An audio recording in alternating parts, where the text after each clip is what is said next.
Hello दोस्तों, आप सभी का एक बार फिर से स्वागत है मेरे YouTube channel Govind computer education में। तो लास्ट वीडियो में हमने पढ़ा था कि कंप्यूटर मेमोरी क्या होता है, मेमोरी में के बारे में पढ़ा था और पढ़ा था कि मेमोरी और स्टोरेज में डिफरेंस क्या है। एक बार फिर से मैं रिवाइज कर दूं। मेमोरी जो है वो क्या है, टेम्परेरी स्टोर करता है, फास्ट होता है लेकिन टेम्परेरी स्टोर करता है और इसमें वो डेटा रहता है जो प्रोसेस होने वाला है या जिस पे प्रोसेसर वर्क कर रहा है। यानी कि प्रोसेसर जिस पे वर्क करता है और जो प्रोसेस होने वाला रहता है वो डेटा रखा जाता है मेमोरी में। और मेमोरी हमेशा टेम्परेरी होता है और वोलेटाइल होता है। वोलेटाइल मतलब डिपेंड ऑन वोल्टेज, ठीक है।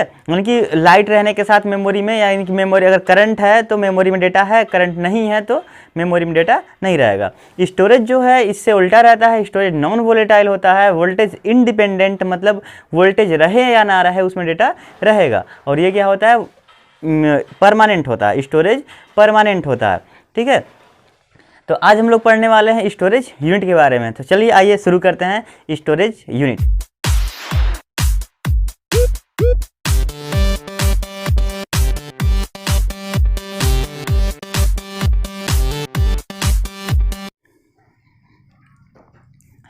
तो हम लोग जानते हैं कि कंप्यूटर जो है वो क्या समझता है, वो या तो समझता है 0 या फिर 1, क्योंकि कंप्यूटर एक इलेक्ट्रॉनिक मशीन है, इलेक्ट्रिक से चलने वाला मशीन है। अच्छा, इलेक्ट्रिक से चलने वाले जितने भी मशीन हैं आप उसमें क्या कर सकते हैं, या तो उसका स्विच ऑन कर सकते हैं या फिर ऑफ कर सकते हैं। तो कंप्यूटर में भी जो डेटा रखा जाता है वो ऑन ऑफ के रूप में ही रखा जाता है। इसलिए कंप्यूटर का सबसे जो छोटा यूनिट है वो क्या है, या तो ऑन होगा या फिर ऑफ होगा। ऑन को हम लोग लिखते हैं 1 और ऑफ को लिखते हैं हम लोग 0। और जो 1 और 0 के फॉर्म में जो लैंग्वेज बनाया जाता है उसको हम लोग कहते हैं बाइनरी लैंग्वेज।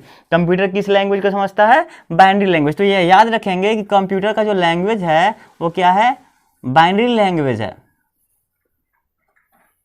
कंप्यूटर क्या समझता है, कौन सी लैंग्वेज समझता है, मशीनी भाषा, जिसको हम कहते हैं बाइनरी लैंग्वेज 1 और 0। और जो 1 है या 0 है इसी को हम लोग कहते हैं बिट। बिट जो है वो या तो 1 है या फिर 0 है, ठीक है, इसको हम कहते हैं बिट। अब बिट जो है वो एक्रोनिम है किसका, बाइनरी डिजिट का।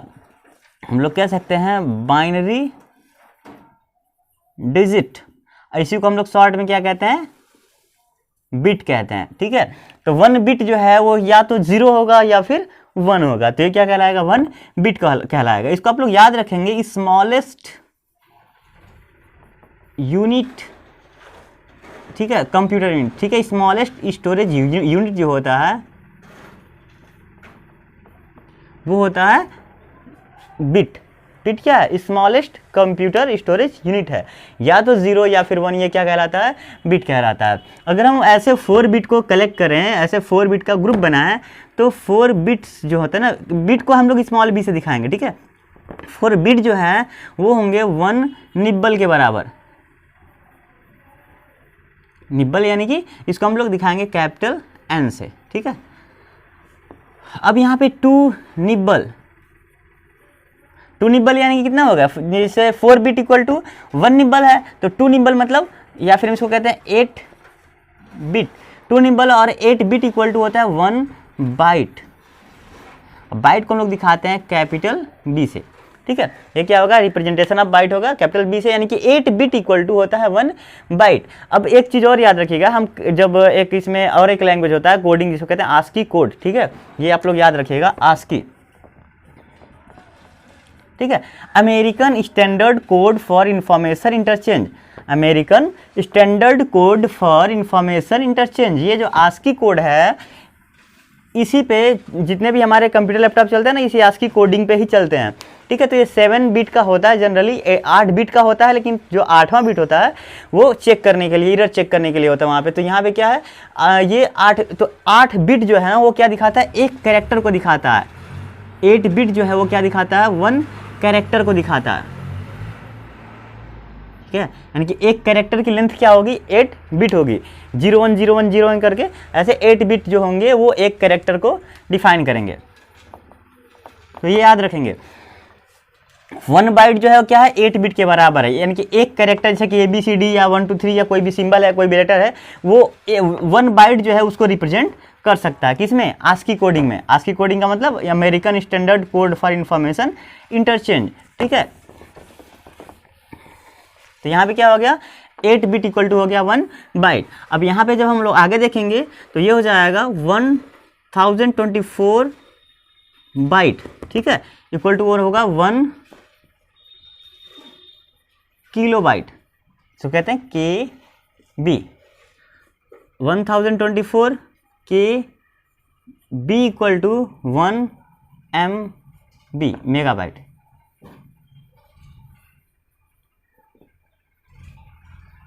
अच्छा, इसमें क्वेश्चन जो आता है ना वो याद रखिएगा, क्वेश्चन ऐसे नहीं सीधे सिंपली नहीं पूछेगा, सीधे से नहीं पूछ देगा। क्वेश्चन में क्या करेगा, पूछ देगा जैसे कि 1 मेगाबाइट में कितने बिट होते हैं, 1 मेगाबाइट में कितने बिट होते हैं। तो अप्रॉक्सीमेट 1 मिलियन जो है ना वो क्या होंगे, बिट होंगे, सॉरी बाइट होंगे, अप्रॉक्सीमेट 1 मिलियन बाइट्स होंगे। और वही पूछ देगा कि 1 मेगाबाइट में कितने बिट होते हैं। तो आपको यहाँ पे कैलकुलेट करके निकालना पड़ेगा। अब आप 1024 से 1024 का गुणा करके उसमें 8 से मल्टीप्लाई करेंगे तो यहाँ पे क्या है जो निकलेगा कि 1 मेगाबिट में कितने बिट होते हैं। ऐसे ऐसे क्रम में नहीं पूछा है, क्रम में तो सिंपल है, क्रम में आप याद कर सकते हैं, बस ये वर्ड 1024 के और इसका जो ऑर्डर है वो याद रखेंगे।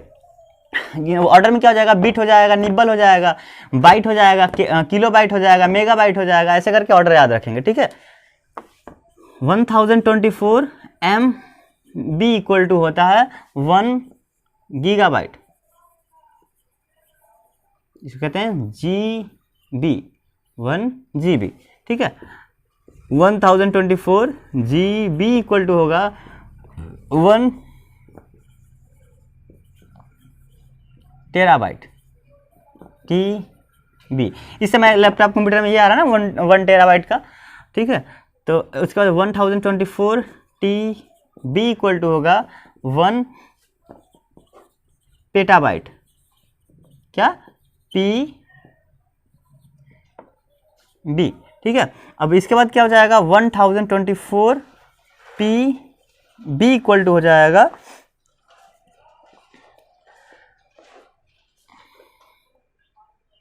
1 एक्साबाइट ई बी, ठीक है। 1024 ई बी इक्वल टू हो जाएगा 1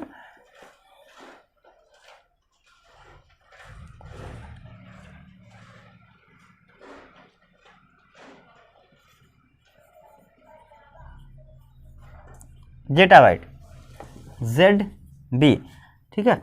1024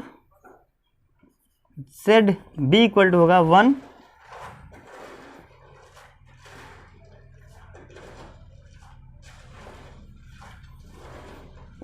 योटाबाइट। 1024 इसको कहते हैं Y B, 1024 Y B equal to होगा 1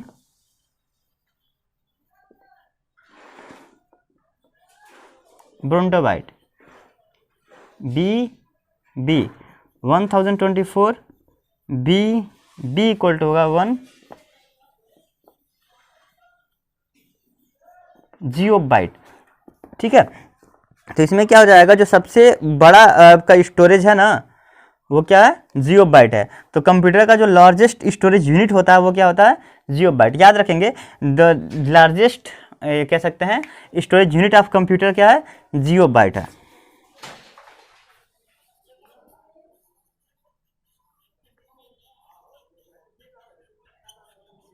क्या है, जियोबाइट है। तो इसमें आपका ऐसा क्वेश्चन पूछ देगा, पहले तो आपको सिंपली जैसा दिया हुआ है इसमें ऐसे पूछ सकता है कि 1 GB में कितने MB होते हैं, या 1 TB में कितने GB होते हैं, या 1 PB में, मतलब सिंपली ऐसे पूछ सकता है पहला क्वेश्चन। दूसरा में क्या है, पूछ देगा स्मॉलेस्ट क्या है, स्मॉलेस्ट यूनिट क्या है, बिट है, जो 0 होता है या फिर 1 होता है। और जो पूछ देगा लार्जेस्ट कंप्यूटर का स्टोरेज यूनिट क्या है, तो लार्जेस्ट कंप्यूटर स्टोरेज यूनिट क्या हो जाएगा, जियोबाइट हो जाएगा, जियोबाइट हो जाएगा। तो अब उसके बाद क्या पूछ सकता है, अल्टरनेट गैपिंग करके, जैसे कि पूछ देगा कि 1 MB GB है ना, उसके बाद पूछ देगा हाँ 1 TB में कितने MB होते हैं, 1 TB में कितने MB होते हैं। तो अप्रॉक्सीमेट कितना हो जाएगा, 1 मिलियन, ठीक है। ये 1 मिलियन 10 लाख हो गया ना,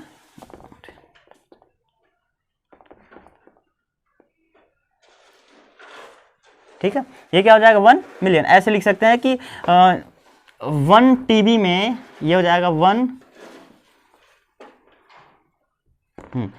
TB में 1 मिलियन MB होते हैं, ठीक है। वहीं अगर पूछ देगा कि 1 PB में कितने MB होते हैं तो वो 1 बिलियन हो जाएगा। तो आपको इसको याद रखना है, आप इसे बस इतना नंबर याद रखेंगे, आप कैलकुलेट कर देंगे 1000 1000 1000 3 टाइम्स मल्टीप्लाई करेंगे 1 बिलियन के एक करीब पहुंच जाएगा। तो यहाँ पे ये चीज़ आपको याद रखना है, ठीक है। तो नेक्स्ट वीडियो हम जल्दी बनाएंगे, थोड़ा सा लेट हो गया 2 दिन, लेकिन तब तक आप इसको रिवाइज करिए, याद कीजिए। उसके बाद मैं मिलता हूँ नेक्स्ट वीडियो के साथ। अगर इसमें आपको जो भी क्वेश्चन पूछना हो आप कमेंट बॉक्स में पूछ सकते हैं। Thank you for watching, like और सब्सक्राइब कर दीजिएगा।